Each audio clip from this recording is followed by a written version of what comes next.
I'm not a journalistic artist at all. I'd rather do something that is done in such a way that no matter what generation, whatever culture, they know what that is and it reads for what it is. That's all I want.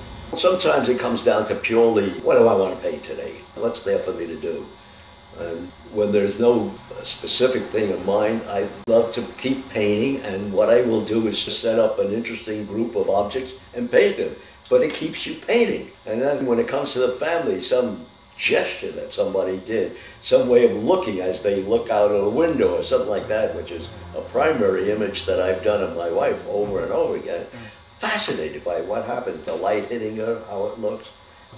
And I had no shame in trying to imitate somebody that I liked.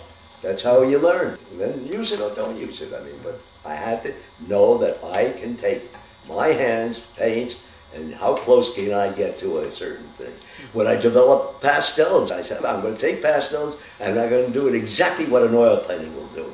In the same richness, the same texture, and so forth. And I developed it, and I worked at it, worked at it, worked at it until I got where I wanted. But who was the man that I looked most at? It was the early Manet's portraits in pastel, and of course Degas.